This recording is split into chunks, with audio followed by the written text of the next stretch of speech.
Boa noite, amigos, amigas. Vamos estudar na noite de hoje, trazendo o tema Nova Era. E não poderíamos deixar de registrar que após o nazismo, Albert, respondendo à relação entre ciência e religião, afirma para todos nós, no ano de 1941, a célebre frase: uma ciência sem religião, espíritos, nos traz a seguinte citação: a moral ensinada por Moisés era apropriada ao estado de avanço em que se encontravam os povos que estavam sendo chamados para a regeneração. O Cristo foi o iniciador da mais pura e mais sublime moral,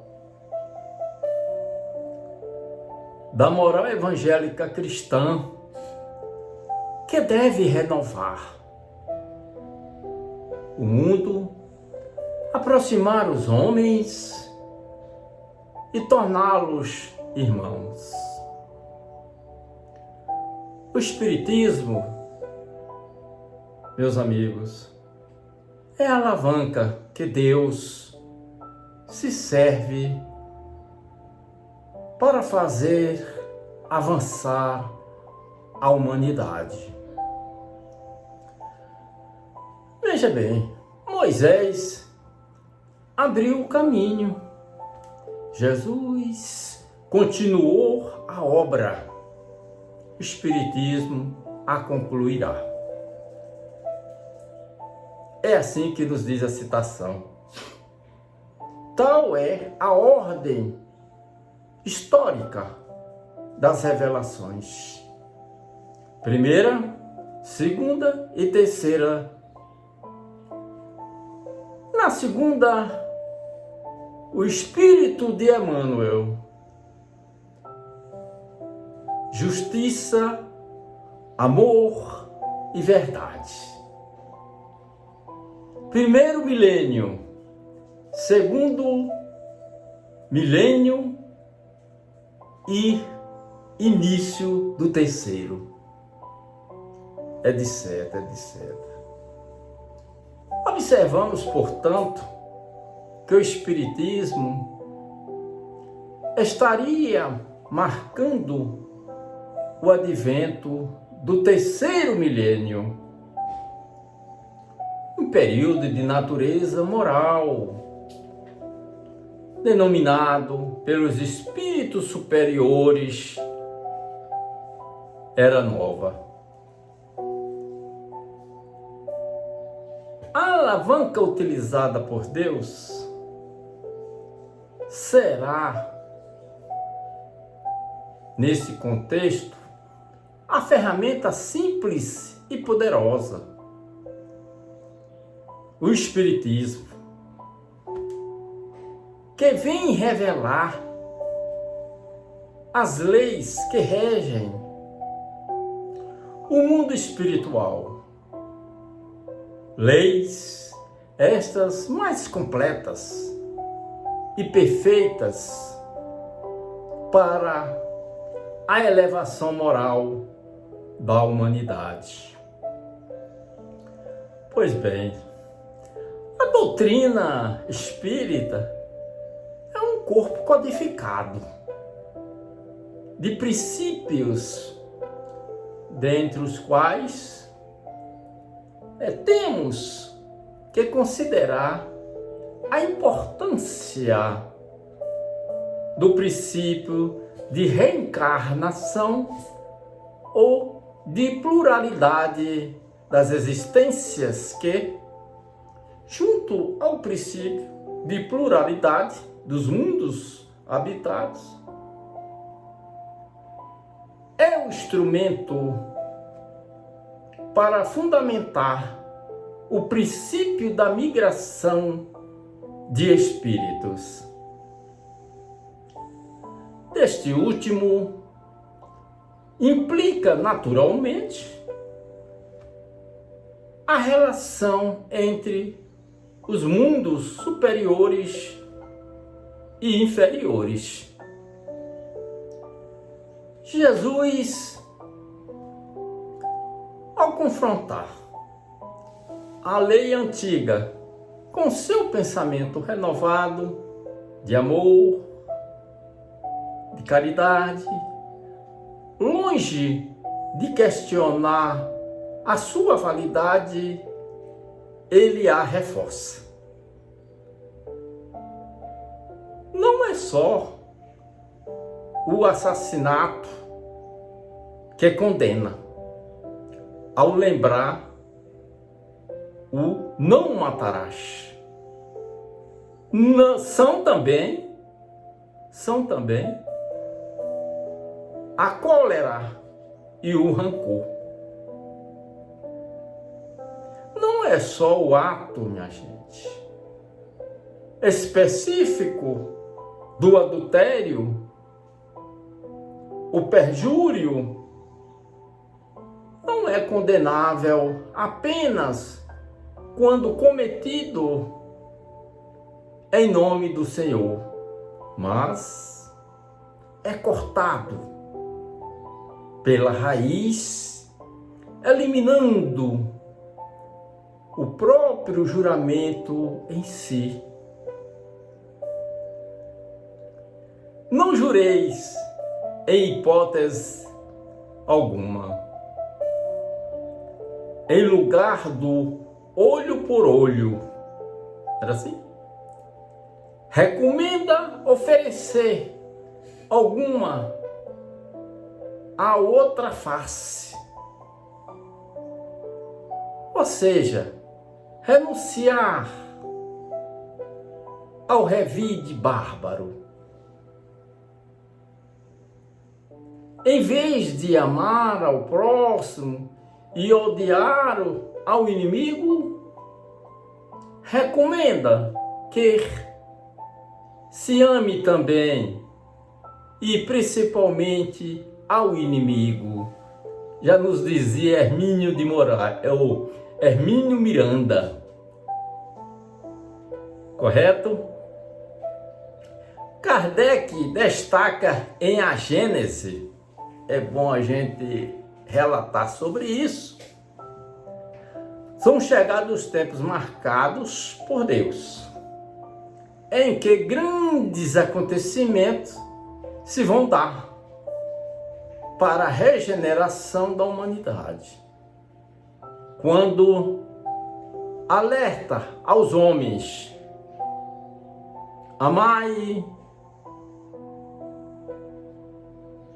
amai-vos do momento em que se dará a transformação da humanidade. Transformação que foi predita e cuja chegada é acelerada por todos os homens que auxiliam o progresso. Já em obras póstumas, há significativo registro do diálogo do codificador com o Espírito de verdade, relacionado com esses avisos. O que a doutrina espírita pode dizer a respeito do fim dos tempos? Isto é, como ocorrerá a transformação do planeta em planeta de prova e expiações de regeneração.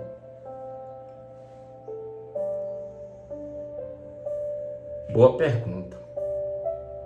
Através da busca da espiritualização,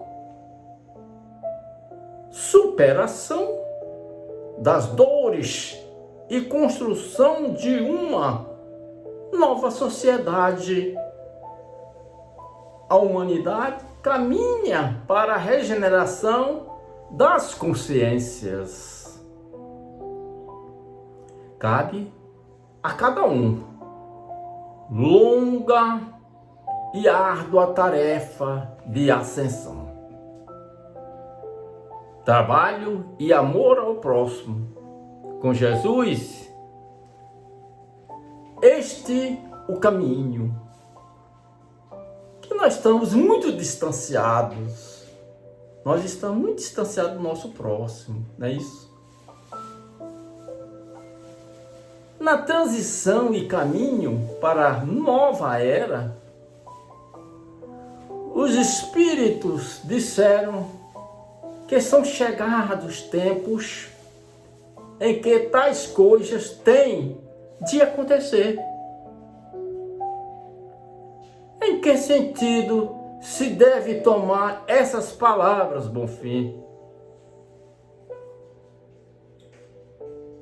Pode-se, pois, dizer que os tempos são chegados, sem que isso signifique que as coisas sucederão amanhã. Significa unicamente que vos achais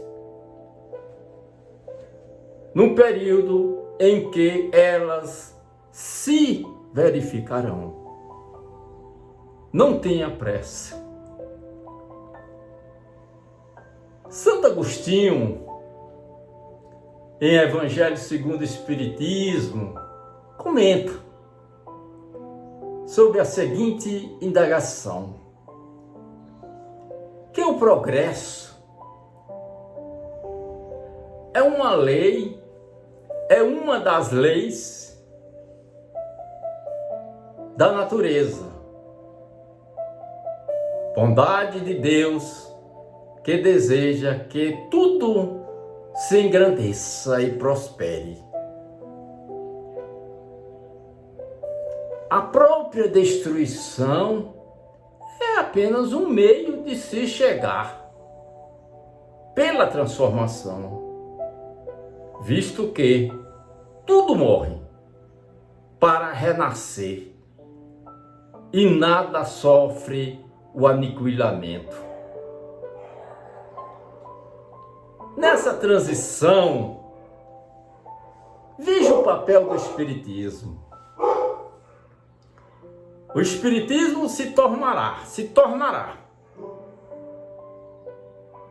crença geral,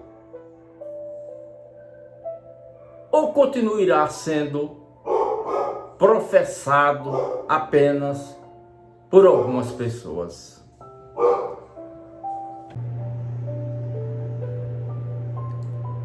Bonfim, de que maneira o Espiritismo pode contribuir para o progresso? Destruindo o materialismo, que é uma das chagas da sociedade.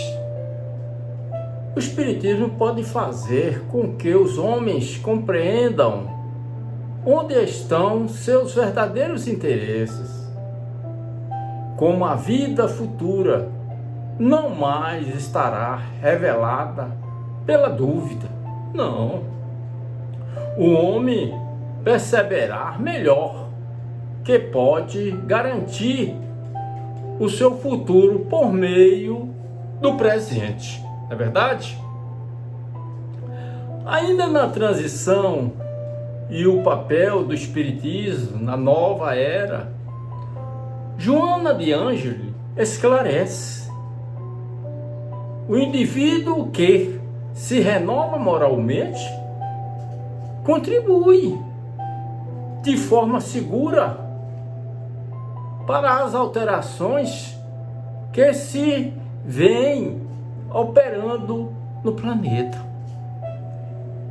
Não é necessário que o turbilhão dos sofrimentos gerais o sensibilize, não, a fim de que possa contribuir eficazmente com os espíritos que operam em favor da grande transição. Ainda dentro desse contexto, como entender o trabalho de purificação nos ambientes do mundo? Todos os espíritos encarnados, porém, devem considerar que se encontram num planeta como, sendo indispensável cultivar a flor da iluminação íntima, na angústia da vida humana, no círculo da vida, da família ou da comunidade social, através da maior severidade para consigo mesmo e dar maior tolerância com os outros, coisa que nós muitas vezes não temos essa tolerância toda, né? Se somos impacientes. O tema Nova Era é tratado de forma esclarecedora por Kardec em A Gênese, com a seguinte assertiva: o Espiritismo não cria a renovação social.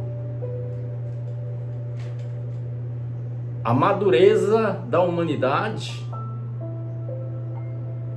é que fará dessa renovação uma necessidade. O Espiritismo, mais do que qualquer outra doutrina, está apto a secundar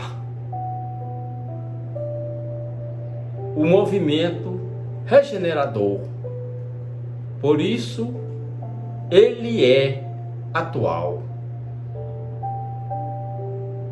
Lá no final, nós estamos visualizando daqui, alguém faz uma colocação através de um panfleto falando das reflexões e recomendações.